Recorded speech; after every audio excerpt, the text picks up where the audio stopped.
Greetings, everyone that is listening to this right now. This is a little bit of a tutorial for the slavery documents that I put out. Now, these are documents that students have mostly probably looked at and handed in already with their reviews or analyses, but because some of these questions may show up on the final and because they may be wondering, some students might want to know what they got right or got wrong or missed or anything like that, or just might want help. I'm going to go ahead and just go through these documents real quick. Now, the ones on the top are actually pretty easy. Slave trade, 1788, right? The questions that come from this are just right out of this. It's just data that is about the slave trade. I'm not going to spend a lot of time on that because what's the point of doing what you can do yourself? Like numbers like 80,000, right? Aboard a slave ship. This is just a bit of information here about about how major Western nations like the United States and Britain were handling importing new slaves from Africa. What I should mention, however, and I think I mentioned this in the main lecture about slavery, is that when the British Parliament outlawed the importation of new slaves, they did so because they honestly didn't need more slaves, and so the British Parliament did this. And there was a bit of a religious awakening happening in Britain at the time. A lot of missionaries were in Africa at the time. Britain was developing an industrial revolution that the United States will basically copy later on, and because of the beginning of different things like different forms of labor, the rise of steam machines, right, and a changing British economy, the need for slaves simply was not as much as it used to be. So Britain, and of course, social pressure in Britain about slavery from their middle class and wealthier classes. So Britain got rid of the slave trade. Well, with that said, the United States, of course, was nowhere near getting rid of slavery, even though there was a little bit of a like anti-slavery movement happening in the United States. Cotton, which was picked by slaves and processed by slaves, was still the number one biggest economic factor in the United States. And the idea of suddenly getting rid of slavery was just not only politically impossible, but it was economically impossible. So the United States is going to bow to some international pressure from Britain and France, not Spain, which Spain did not get rid of the slave trade, but Britain and France do. And so, because Britain and France are major trading partners of the United States, the U.S. outlaws the importation of new slaves and starts to patrol the Atlantic Ocean to find slave ships and turn them around and arrest their slavers and all that, which made the U.S. look good on an international stage amongst nations that had finally outlawed slavery. But on the other hand, the United States still has slavery, which means where are people in the United States going to buy slaves? If they are people who use slaves, they're going to buy slaves in two ways. One, they're going to smuggle slaves in from Africa through Cuba. There's going to be this illegal slave trade, which is why there's going to be a U.S. Navy ship that catches illegal slaves coming towards the United States. If the U.S. outlawed slavery, the slave trade from Africa, why are there still boats coming from Africa with slaves on them? And that's the answer. Is that which is not a question you had. I'm just giving you some background. The answer is that why are these slave ships here? It's because there's smuggling happening where people are buying cheap slaves from Africa still in the United States by smuggling them through Spanish Cuba. The other thing that happens, of course, is that slaves become far more expensive that are born and raised in the United States because there are fewer slaves from Africa, which were cheaper. So a slave born in the United States, raised knowing English, raised knowing the labor system of which they were going to be put to, those slaves are going to be worth far more than, say, slaves coming from Africa who don't know English yet and are not accustomed to being slaves and have to be quote unquote broken into the business of being a slave and all this stuff. That takes time and effort and is expensive. So slaves were always more expensive if they were born in the United States than if they were imported. But there's a trade-off there no matter what. So here we are in a situation where a U.S. Navy ship is going to capture an illegal slave trading ship, and they're going to explain what happens here.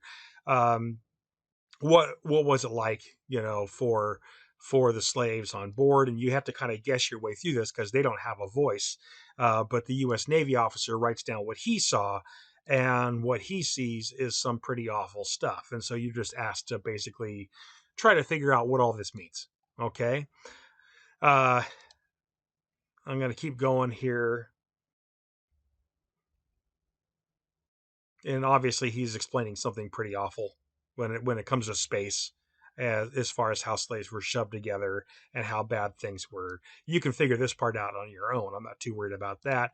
This part here, this is where maybe things start to get a little more tough for folks. Okay, there's a slave auction going on, and there's this interesting scene where a northern journalist, in the north there was less slavery than there was in the south for various reasons, and in the north there were some journalists who were traveling around, and they sometimes saw slave auctions and would write about it, and send, publish their writings up in the north where, again, there was less slavery in general. And so he's explaining, this journalist is explaining chattel number 5, which is a essentially a number for cattle. Okay, which is, there's a slave named Elijah who had taken a fancy to a benevolent looking middle-aged gentleman who was inspecting the stock. You see how dehumanizing this is towards the slave, and thus used his powers of persuasion to induce the benevolent man to purchase him with his wife, boy, and girl. Here's the thing: at any point in time, Elijah could be separated or sold separately from his wife, his boy, and his girl. There was no legal marriage for slaves. There were no rights for slaves. So what this means is that this family could be broken up at any time. So what this is explaining, the horror of this, is that there is this slave who is trying to get what looked like a nice guy, a nice person who was looking for some slaves, to buy the whole family so that the family could stay together. So there's this slave who's trying to do everything possible. This is just so bad, to convince this other guy to buy the family just so that they could stay together. Just imagine how terrible that is for everybody. And so here's how he's trying to do it, how he's trying to show how good they all are together, and why they should be bought together. Imagine being put in that kind of situation. Okay, so that's what's happening here by introduction, and you could guess the rest of this on your own just by reading it and seeing what's going on. I'm going to go further. Sociology for the South. This is discussed in the lecture. So I'm not going to go on too far with this, but obviously, what we're talking about here is that there was this one guy, and he was just one of many. But George Fitzhugh is used a lot for classes like this because George Fitzhugh was the most prolific, educated writer and defender of slavery in the United States. He was one of many again, but he was one that was really well spoken at it and well educated, had a few different degrees, was involved in politics, and so when he published books, people would point to his books and say, "See, slavery is good. Here's why." And what he's doing, what you're looking at, are reasons why people thought that slavery was justified. And so he's giving you reasons that people accepted as normal at the time. Even in many cases, people who were anti slavery racially accepted these arguments as normal. There were various reasons why people did not like slavery. Sometimes they didn't like slavery just because slaves were not allowed to get married and stuff like that. It had nothing to do at all with them being slaves. But that's a whole nother discussion for a different time. There's a whole lot of research to that. But what you're looking at here are just some reasons why people naturally thought. And what's awful is that if you look at this really carefully and think about what this means, you can find arguments like this in the 1950s, 1970s. I've been places in the United States today where people still make the same arguments about why people of African descent are less intelligent or whatever than whites are. So there's still race-based racism in the United States. Unfortunately, it comes from this. Okay, it comes from this heritage of slavery, which is why we still study slavery. We don't want to go back to this, and we want to keep improving ourselves. So right here, the Negro is improvident, will not lay up in summer for the wants of winter. All this means in modern English is that if you're what George Fitzhugh is saying, not me, but George Fitzhugh, he's arguing that black people are not smart enough to prepare in the summertime for the things they might need to survive the winter. That's all he's saying.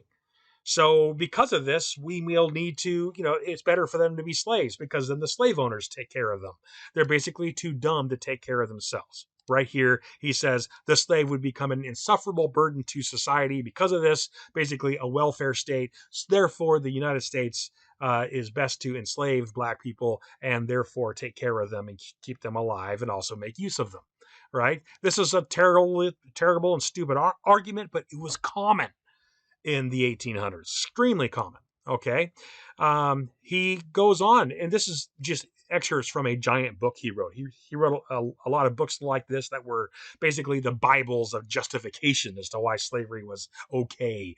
Okay. Which is, of course, sick today.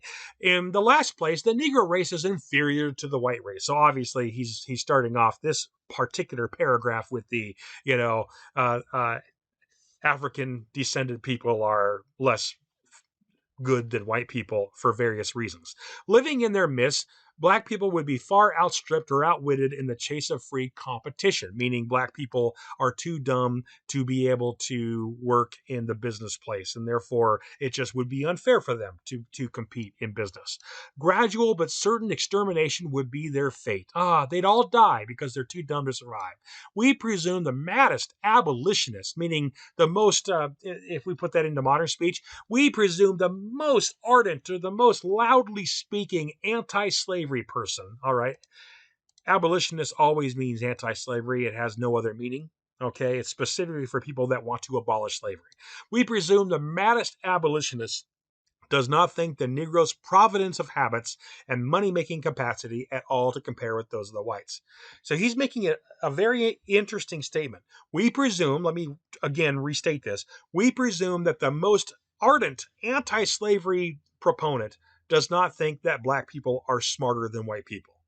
Guess what? If you went to the most ardent anti-slavery proponent in the United States, at least a white one, back in the 1850s or 60s or 40s, George Fitzhugh would probably be correct. It's very likely that very few people, even those that did not like slavery, believe that black people were as smart as white people. It's very likely, and that's just the reality of the country they were born into at the time. This defective character would alone justify enslaving a person, meaning someone who is too dumb to survive in society, if he is to remain here.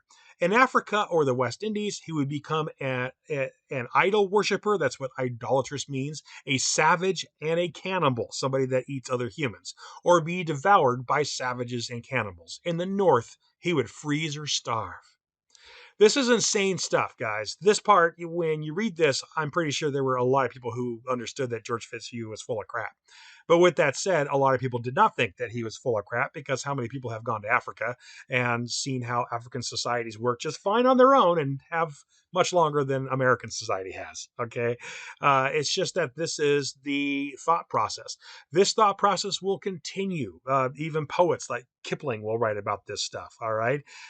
This is a thought process that is going to justify colonizing Africa and other places by major Western powers. The idea that those people of color in any world nation of color and not white were somehow dumber and sadder and more savage and idolatrous and cannibals, that they needed to be somehow modernized and turned into proper people, when in reality none of this is true in the first place. This is a bad premise. They were fine on their own and were not all savages and cannibals. They had their own cultures that were not Western. But that's what this is about. All right. This guy, George Fitzhugh, is giving very commonly understood and agreed to, believed in arguments, both in the United States by a good portion of the population in the United States, as well as in Western Europe at the time.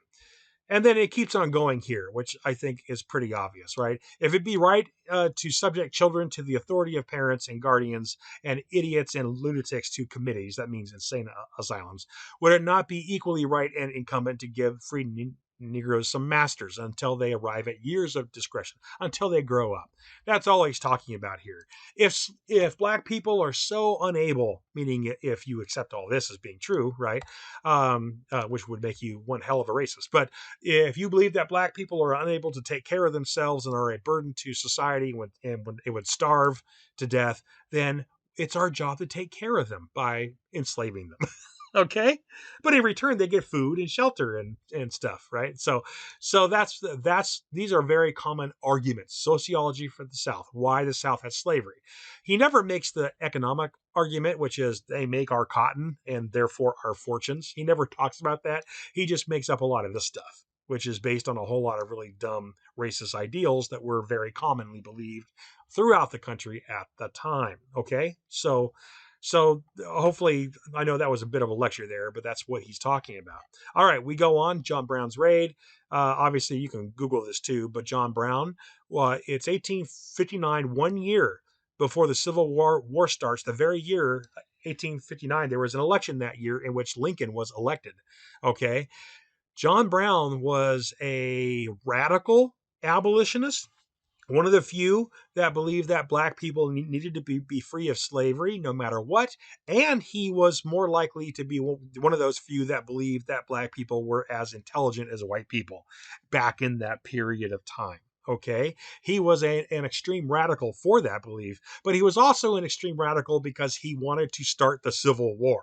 Okay. He wanted to be like, if you've ever heard of this story in ancient Rome, Spartacus, a guy that basically armed slaves and had helped the slaves to free themselves through a war. Okay, so he's going to do what he says here. He actually goes to with people a terrorist cell, really, and this is talked about in the other lecture, the slavery lecture for this week, and he goes in and captures a town for a little while, or occupies that town, and grabs an armory. All right, and tries to arm slaves, and the slaves, of course, had no idea what was going on, and he was unable to be successful in this, and finally was captured by the U.S. Army for sedition. Um, like some people, well, anyway, and he was going to be hung for that. Turns him into a martyr of those that fought the Civil War on the northern side and eventually become more radical towards using the war to end slavery. They're going to sing songs about this guy because he's seen as the first one that finally realized that the only way to end slavery in the United States was to actually fight a war to do it. But anyway, okay. Finally, let's finish up. I'm giving you here, there's this big debate that happened, a presidential debate between Lincoln and Douglas. Again, this is part of your lecture of the other lectures. So I'm not going to spend a ton of time on this. I just want you to focus on this. This debate was one of the debates where Lincoln had to go up against other people who were running for the presidency, and in this debate, in this race of the presidency, in this election year, there were lots of discussions over the role of slavery in America, because by 1859, you've already had a terrorist cell trying to free slaves by starting a war. You also have guys like this that are still arguing as to why slavery is important and necessary and good for slaves, which is, dumb, but it's there, right? Slavery is still a huge economic factor in the United States, so it's a big, big debate. And although there were other people running for office, the one that was most articulate against Lincoln was this guy named Stephen Douglas, who only won one state. He didn't win much else, all right, but he was still very articulate. And he was the guy that basically tried to convince everybody that Lincoln was a radical and Lincoln should not be elected because he would try to free the slaves. Now, of course, Lincoln's never running on freeing slaves because there was no political way to do it at the time. That's again another part of the lecture, the actual main lecture for this week. But this is an excerpt of a 3-hour speech. Okay, so I pulled this out for you guys, and if you look at this, here's what he's saying. Stephen Douglas, the pro-slavery guy from Missouri, he's talking to a bunch of people in a free state called Illinois, which is a border state right across from Missouri. All right, so there's this slave state named Missouri. Right north of that is Illinois, and there's people that are kind of neutral about this. They're sort of, they get slavery and they make money from slavery, but slavery is not legal in Illinois, so it's all this stuff. Anyway, Douglas is making the best argument, even compared to this guy, Stephen George Fitzhugh.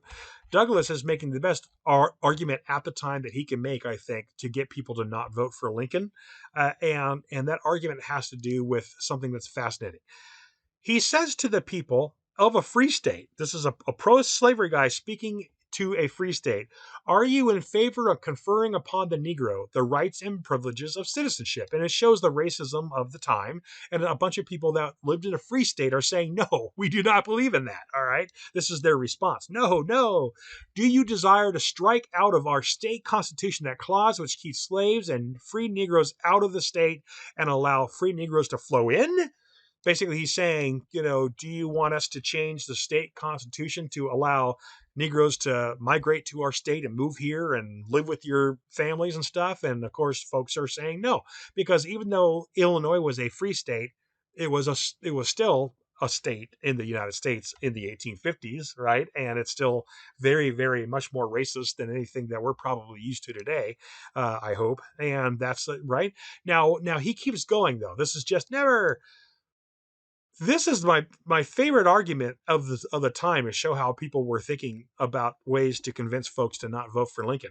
Do you desire to strike out of our state constitution that clause which keeps slaves and free Negroes out of the state and allow the free Negroes to flow in and cover your prairies with black settlements? Do you desire to turn this beautiful state into a free Negro colony? This is good stuff. What he's basically saying is, imagine if we elected Lincoln. Lincoln might be able to find a way to end slavery. If he does, where are all the slaves going to go? We're going to free them in Missouri. Missouri will be forced to abolish slavery if the United States does. And where are all those slaves going to go? They're not going to hang around in their former slave state. They're going to go north, west, the northern territory to Missouri. Guess what? It's Illinois. And guess what's going to happen? Thousands, maybe millions of recently freed Negroes are going to run into your state, and they're going to be living on your land, marrying your daughters, taking your jobs, right? This is the argument that works for Americans no matter what day and age it is. Basically, we use the same thing, the same kind of argument when we say things like, we cannot get involved in that refugee crisis because we don't want refugees coming in here and taking our jobs and living with our families and putting up settlements and all that stuff. We're really good at that, at making that argument. And I got to tell you, I'm recording this in 2022 in January. I drove across from Pittsburgh to, both ways, from California to Pittsburgh and back, about a 6,300 mile journey. The amount of unoccupied land I drove through, just ages of it, just days and days of nothing. Just amazing. Just fascinated me. And the idea that we don't have space for people is just incredible to me. It's just, the cities are full because that's where the economy is. But regardless of that, Stephen Douglas is making the argument that voting for Lincoln, because this is a presidential debate, voting for Lincoln might cause the end of slavery. And if that happens, guess what's going to happen to the free state of Illinois? A bunch of refugee Negroes from slave states are going to move there and take over the state. And everybody freaks out, right? So this was really smart. Now here's his kind of his finishing statement, right? If you desire Negro citizenship, you mean African Americans to get the right to vote. If you desire to allow them to come into the state and settle with the white man, if you desire them to vote on an equality with yourselves and to make them eligible to office, to serve on juries, and to judge your rights, then support Mr. Lincoln. This is really good, all right? And the Black Republican Party. Lincoln he had become a member of the Republican Party. And of course, Stephen Douglas is trying to, make him look bad. So he's saying the Black Republican Party, right? Who were in favor of the citizenship of the Negro, which actually wasn't true. The Republican Party had no interest in the citizenship of anybody who didn't already have it. It's just that that's eventually going to happen. It's just not yet, right? 4 years later, the Republican Party is going to be, what's left of it will be like, yes, the war's over and we won it, and therefore we'll do what we want, right? And the 14th, 15th, and 16th Amendments will be passed, which allow things like citizenship and voting for Black people. But that had not been the case yet, all right? So there's a lot of crap, thrown around here, but this is an amazingly good argument to make to the people of the time, which is, you vote for Lincoln, he might find a way to free the slaves. If he finds a way to free the slaves, guess what's going to happen? all the northern states are going to be covered in black people living in camps with nowhere to go, and you're going to be paying for welfare because where else are they going to go? What are they going to do? Okay, which is kind of brilliant because no one had really thought of that yet. If we free the slaves, there's 5 million of them. Where do they go? What do they do? It's not like they went to college. All right. So here's Lincoln's response, or part of it, which is really simple. All right. Lincoln says, I hate slavery because of the monstrous injustice of slavery itself. I hate it because it deprives our democratic example of its influence in the world, meaning people. It's hard for people to see America as the nation of freedom if there's 5 million slaves in it, and enables the enemies of free institutions like ours to taunt us as hypocrites. This is simple. That's the political and maybe more moral, I guess, argument. And then he goes on to answer Stephen Douglas's claims, like the Black Republican Party and all that stuff, right? I am not, nor ever have been, in favor of bringing about in any way the social and political equality of the white and black races. This is everything about this, right? I am not, nor ever have been, in favor of making voters or jurors of Negroes, nor of qualifying them to hold office, nor to intermarry with white people. He's saying, look, I'm running for office, but I am not interested in equality, so stop worrying about that. I'm not interested in freeing people. I'm not interested in equality. He just says, Lincoln liked to use these kind of comparisons. All right. I do not understand that because I do not want a Negro woman for a slave, I must necessarily want her for a wife. He's saying I don't get the fact that all because I'm anti-slavery, I suddenly love Negroes. That's all he's saying here. He's not actually talking about marrying a black woman. Okay. He's just making the comment that, all because I don't like slavery doesn't mean I want equality. Guys, it's very important to know a couple things. One, Lincoln was a man who was born at the time that he was born, which means there was probably some racism in him. Okay. It's also known that Lincoln was a big proponent of the 13th, 14th, and 15th Amendments, which will free slaves and which will also give the rights of citizenship and the right to vote to slaves. I don't know if that's because there was a change. There's a lot of debate on this amongst historians that Lincoln changed his mind over time, over the 4-year period of which he was president, or maybe he already believed it and he had to be neutral about it so that he can get elected. He had to be more moderate. Because if he was saying, I actually want to end slavery, he would be considered a radical, like this guy, John Brown. Okay? So he can't get elected as a radical. Very few people ever get elected as a radical. Okay, look at Bernie Sanders. A lot of people agree with him, but he's considered a radical. And guess what? He never wins a presidential election. All right. There's another thing I need to finish up with here. Not liking slavery and believing in equality, like Lincoln talks about here, are different things. Those Americans that wanted to free slaves, heck, those Americans that fought the Civil War, and some of which who wanted to free the slaves through violence, guess what? It's very likely that they didn't get the idea of equality either.